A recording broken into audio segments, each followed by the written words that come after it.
They say wise men speak because they have something to say. Yeah, they also say fools speak because they have to say something. Well, here we are. Yeah, you bit that one. Well. Relax. All right, so moving on here. We got like a huge bust. Fentanyl bust. The activities that are going on right now seem to be the drug activities in the country and all over the world seem to be at an uptick at this time. I don't know if this, usually when I don't know if it is at an uptick because from what I know, during election times, a lot more of these busts occur because it looks good for politics. I guess that's right, huh? Yeah, I forgot about that. So, but recently there has been some really big occurrences that have happened. Let's play the first one there, Joe. Look at this. New images out of Mexico tonight of a massive drug bust, a massive one. Take a look. Authorities say they confiscated 3 tons of methamphetamine. That's a lot, bro. And more than 530,000 fentanyl pills. Those are the ones, the blue ones that you see right there. No word tonight. So those weren't Viagra, bro. No, dog. Not that little blue pill. Bust. Imagine that. Imagine that getting in your hands and you thinking that you're taking a Viagra. Yeah, all of a sudden you're methed out. Or you're out of there. Yeah. So that was 6,000 pounds of meth. That's hella meth. Well, of fentanyl. No. It was 530,000 pills. Fentanyl pills. So you got it reversed. So it was 3 tons. Or how much meth was it? What was the number? Yeah, I thought the number was 530,000 pills of meth and then 6,000 pounds or 3 tons. So let me just put you on. Yeah. Because I know you don't know. Meth isn't sold in pills. Yeah, but that's how they describe it. No, I think you got it. That's what I'm trying to say. I think you got it. Oh. I think you got it backwards. Yeah. Okay. Well, yeah, they had a ton of meth, or better. They had a ton of meth. They had a lot. Mm-hmm. I don't know what happens to them over there. What's going to happen to those people? I can tell you what would happen to them over here. Well, what would happen here? They get into some trouble, have to do some federal time more than likely, because that's a substantial quantity of this stuff. Yeah. I don't know, man. With what's going on in politics right now, and the line that's being pushed with the drugs and the cartels and stuff, I wouldn't be surprised if they might just hand them over to us. I don't know. You never know.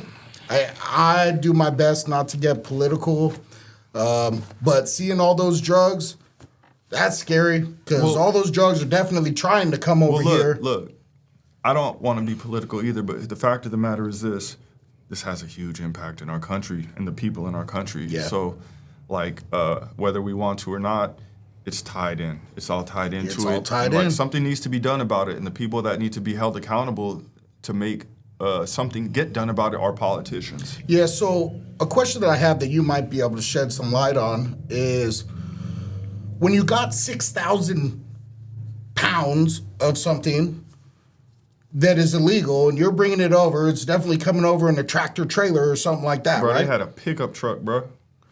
With 6,000 pounds in the back of a pickup truck? Listen. That doesn't make sense to me. And then the big question is this. When you have that much weight that you're bringing over, what, you just drive it over like a normal person coming over the thing? Nah. Or do they have certain setup to how... Let me just tell you what my opinion is of this matter. I believe that I don't think those guys got caught. I think they got fed.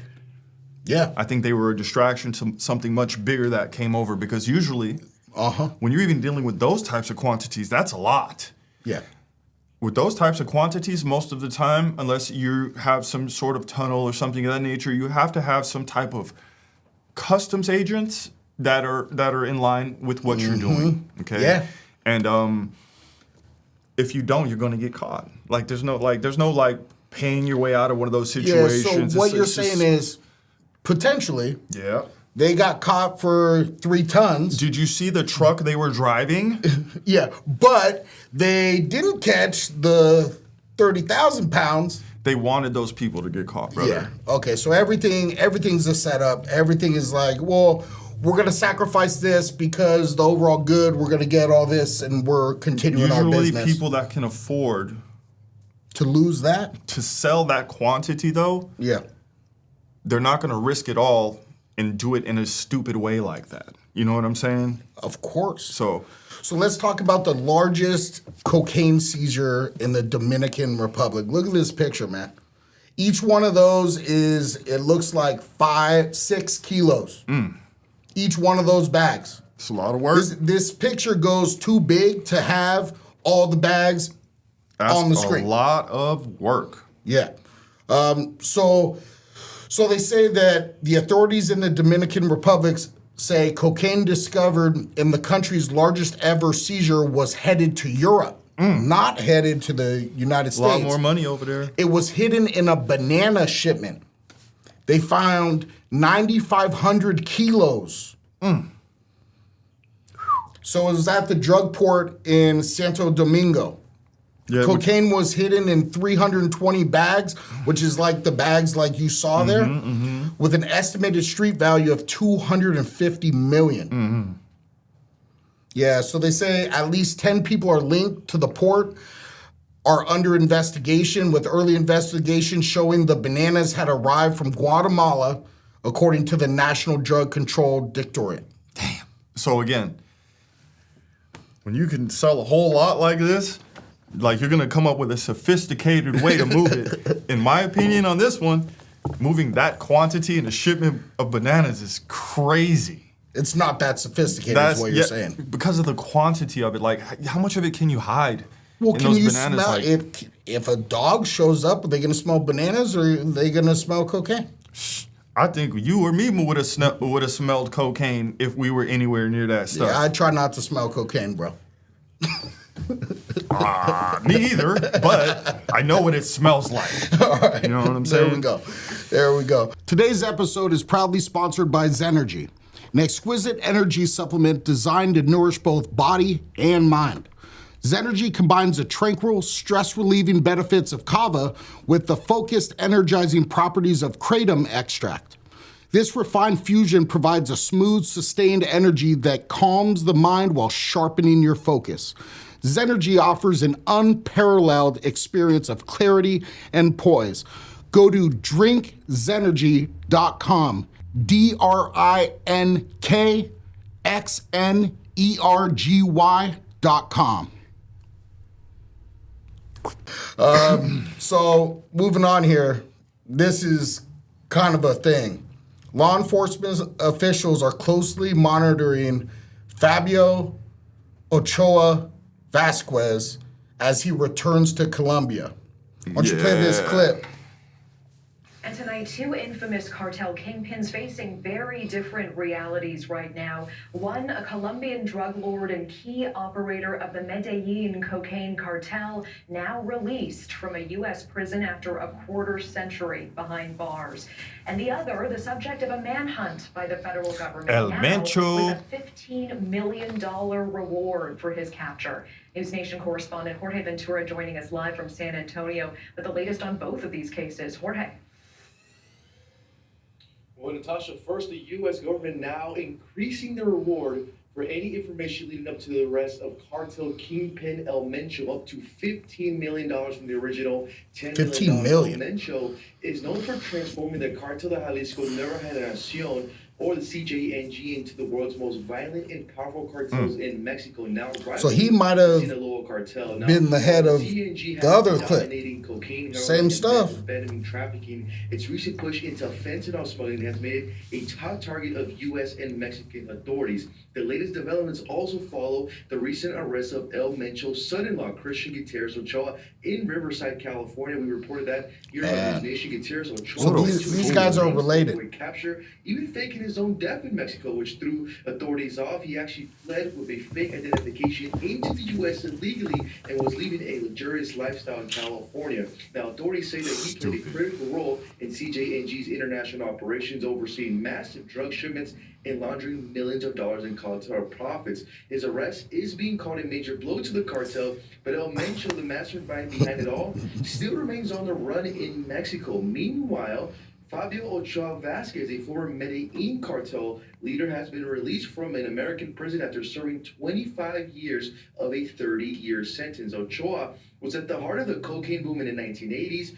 fueling the U.S. drug epidemic from his Miami operations. Ochoa's empire was Pablo Escobar's partner, right? Deadly. Authorities linked him to over 40 tons of cocaine shipments, while his Miami base became a central hub for the Medellin cartel's operations. Yeah, he was one of the main characters in Cocaine Cowboys. Also indicted for his alleged role in the murder of DA informant Barry Seal, a chilling reminder of how far cartel leaders often go to protect their operations. Ochoa is expected to return to Colombia with vast resources. Natasha.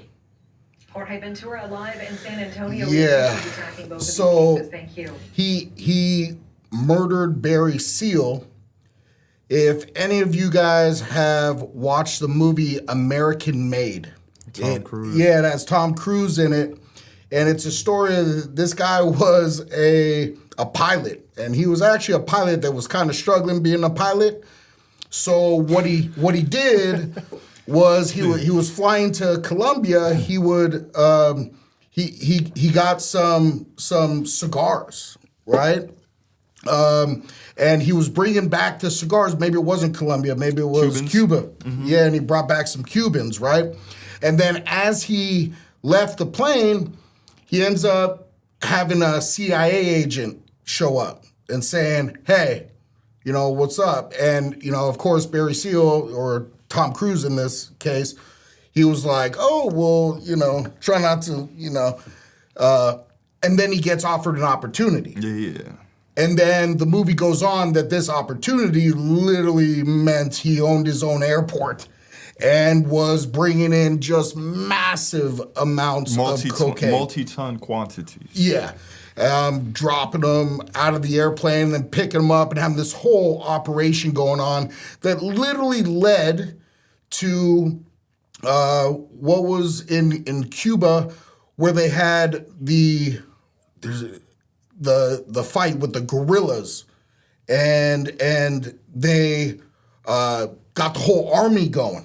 The Che Guevara stuff? Maybe. I forget. So anyways, this movie, this Ochoa, he was the one that murdered him. And so it was kind of crazy. The other thing that I see that's like, the news is putting these two people together. They're basically saying, we're releasing Fabio Ochoa Vasquez, but El Mencho, we're putting a $15 million reward on his head. Yeah, I'm like at a loss for words right now, though. I'm still kind of stuck on the relative of his that got caught in Los Angeles County somewhere. Like, look, man, do they not like Mexicans in Saudi Arabia or like these non-extradition countries? Why, when you have all the money in the world, would you put yourself in the clutches of the people that you know are looking for you and your people? Why would you, like, what, because you have a fake ID, because you have money, you think you're safe? Like, dude, like, I don't understand. Yeah. Like what is in America that made him say, I'm going to risk it all and not go somewhere else where I would be okay? Like, I don't understand. Well, what I would say is, you're not them. You don't have the resources they do, nor the relationships that they have, in order to, maybe this is literally the best place for them to be for obvious reasons. Or the only place, right? Or the only place, right? It's also based on all these. That's why I asked the question, though, because like putting myself in their shoes, it's like self-preservation instinct number one, like not getting caught. Like, we can't do any of this other stuff unless we're free. Yeah. However, what if all this stuff is actually tied together, where they actually work together with the government, with... Of course they do.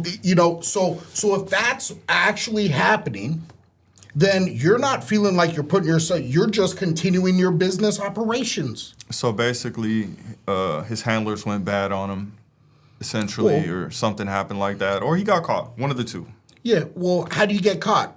You're doing something that normally is okay, that all of a sudden they say, now's the time we're going to get them.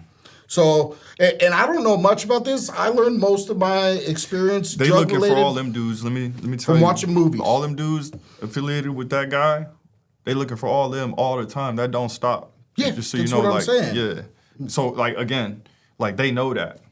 Like, you just putting yourself into the clutches, essentially, by coming over here. Yeah, well, someone has to be the representative over here. They ain't got family over here? I'm sure they got family everywhere.